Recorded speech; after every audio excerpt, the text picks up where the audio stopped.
పూర్వజన్మ గతం పాపం వ్యాధి రూపేణ పీడితం అని చెప్పి అంటారు సార్. అంటే క్రిందటి జన్మలో చేసిన పాపాలు బట్టే ఈ జన్మలో వ్యాధులు వస్తాయని చెప్పి. సో అదేంటంటే మనకి కర్మ సిద్ధాంతంలో ఎక్కువ చెప్తారు సార్.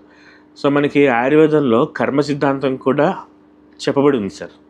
సో ఈ కర్మ జన్మ వీటిల్లో ఏంటంటే మనం ఎలాంటి కర్మలు చేస్తే ఎలాంటి జన్మలు వస్తాయి అంటే ఇప్పుడు మనం తెలిసి కొన్ని పాపాలు తెలియక కొన్ని పాపాలు చేస్తాం సార్.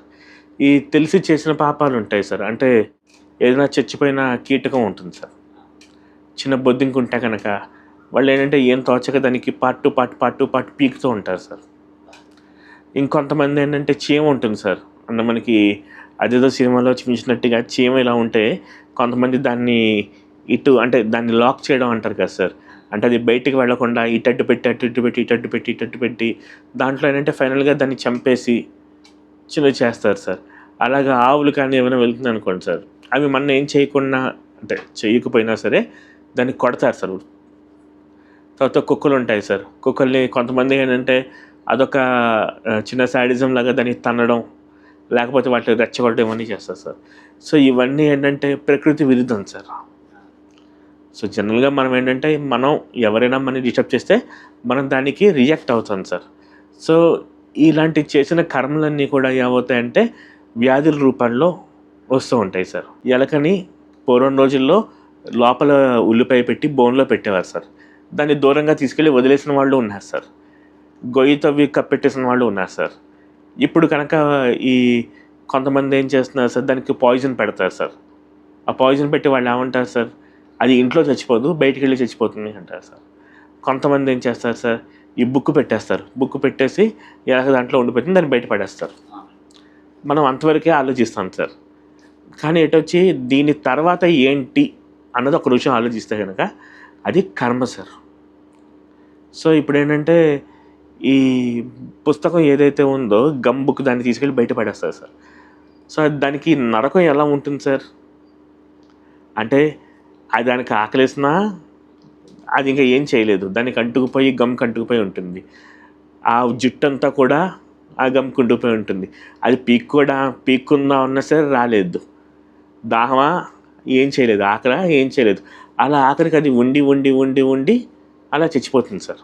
ఒకటి అది ఇప్పుడు పాయిజన్ అన్నారు కదా సార్, ఇంట్లో చిన్నది బిళ్ళ పెడితే బయటికి వెళ్ళిపోతుంది. ఆ పాయిజన్ తిన్నప్పుడు ఏమవుతుంది సార్, దానికి దాహం పుట్టి ఆ పాయిజన్ ద్వారా దాహం పుట్టి లోపల మంట వచ్చి అది ఏం చేయాలని వెతుక్కుంటూ బయటకు వెళ్ళి ఇంకా చచ్చిపోతుంది సార్ అది.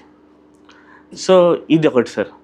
అండ్ మూడోది ఏంటి సార్, గొయ్యి తీసి దాంట్లో పాది పెట్టేస్తారు కొంతమంది వదిలేసిన వాళ్ళు కూడా ఉంటారు సార్. సో ఈ టైప్ అంటే దీంట్లో మనం ఏదైతే మనం చేస్తామో దాన్ని బట్టి అంటే జనరల్గా ఏంటంటే కర్మ ఎలా ఉంటుందంటే పూర్వజంలో ఎవరైనా సరే ఏదైనా యానిమల్ని కనుక గొయ్యి తవ్వి దాంట్లో ఎలకను వేసేసి దాన్ని పూడ్చిపెట్టేస్తూ ఉంటారు సార్ బతుకునే దాన్ని. అప్పుడు ఏమవుతుంది సార్, దానికి ఊపిరి ఆడక దానికి సఫికేషన్ వచ్చేసి అది చచ్చిపోతుంది సార్. సో కొన్నిటిలో ఏమని ఉంటుందంటే ఏవైతే ప్రకృతి విరుద్ధంగా సో అది ఎలా అయితే చచ్చిపోయిందో అలా చేసిన వాళ్ళకి నెక్స్ట్ జన్మలో ఆస్తమా, బ్రాంకైటిస్ ఇలాంటి ఊపిరితిత్తులకి సంబంధించిన వ్యాధులన్నీ కూడా రావచ్చు అని చెప్పి అన్నారు సార్. అంటే ఇది చేస్తే ఖచ్చితంగా ఇది వస్తుంది మాత్రం గ్యారంటీ సార్. బట్ అది సందర్భాలోచనంగా అంటే కొంతమంది ఇంట్లో వద్దు అని చెప్పి చేస్తారు సార్. ఇప్పుడు ఎలకని అంత క్రూరంగా చంపక్కర్లేదు సార్, వదిలేసిన వాళ్ళు ఉన్నారు సార్ ఇలా ఉన్నవాడు. సో ప్రతి ఎలకను పట్టుకున్న వాళ్ళందరికీ ఇది వస్తుందని గ్యారంటీ లేదు సార్. బట్ ఇలా చంపిన వాళ్ళకి మాత్రం ఇది ఖచ్చితంగా వస్తుంది. ఈ మనకి గరుడ పురాణంలో ప్లస్ కొన్ని ఆయుర్వేద గ్రంథాల్లో కూడా కర్మకి సంబంధించి మెన్షన్ చేయడంలో మాత్రం దాంట్లో వాళ్ళు క్లియర్గా మెన్షన్ చేస్తారు సార్. ఏంటంటే ఇప్పుడు చూడండి సార్, మనకి ఎవరైనా ఆస్ట్రాలజికల్గా ఎవరైనా జాతకం చూసి వాళ్ళు మీరు ఇది చేయండి దానం చేయండి అంటూ ఉంటారు సార్. సో ఈ దానం ఇప్పుడు ఎవరినైనా ఒక బ్రాహ్మణ్ణి తీసుకొచ్చి దానం చేయండి అంటారు సార్. లేకపోతే కొంతమంది అంటే ఎవరైనా పిల్లలు ఉన్నారనుకోండి, ఆ పిల్లలకి చాక్లెట్స్ ఇవ్వండి అంటారు. సో ఎప్పుడైతే అంటే పిల్లలకి చాక్లెట్ ఇస్తే వీళ్ళకి ఇక్కడ జాతకంలో మార్పు ఎలా వస్తుంది సార్, లేకపోతే ఎవరికో బ్రాహ్మడికి దానం చేస్తే వీళ్ళకి జాతకంలో మార్పు ఎలా వస్తుంది సార్, జపాలకి మార్పు ఎలా వస్తుంది సార్. అంటే ఇదంతా కూడా రిలేటెడ్ టు కర్మ అండ్ మనకి యూనివర్స్కి ఈ మదర్ యూనివర్స్ అంటాను సార్. సో దీనికి ఒక రిలేషన్ ఉంటుంది సార్. సో అలాగే ఏ క్రీచర్నైనా సరే దాన్ని మనం ఏ విధంగా బాధపడ్డాం, ఏ విధంగా ఏది చేసాం దాన్ని బట్టి రోగోత్పత్తి ఉంటుంది అని చెప్పి రాశారు సార్. బట్ ఇప్పుడు ఏంటంటే మరి కలియుగం కాబట్టి అన్నీ ఫాస్ట్గా వచ్చేస్తున్నాయి సార్. మేబీ దీది కూడా ఇప్పుడు చూడండి సార్, ఎవరైనా కొంతమంది ఉంటారు సార్, కుక్కల్ని వాటిని పెంచితే కనుక రెస్పిరేటరీ ప్రాబ్లమ్స్ వచ్చేస్తాయి అంటారు సార్. సో ప్రతి కుక్కని పెంచిన వాళ్ళకి రావాలి కదా సార్, ప్రతి కుక్కని పెంచిన వాళ్ళకి రావట్లా. అలా అని చెప్పి అప్పటి వరకు ఇమ్యూనిటీ బాగున్న వాడికి కూడా సడన్గా సిక్ అవుతున్నాడు సార్.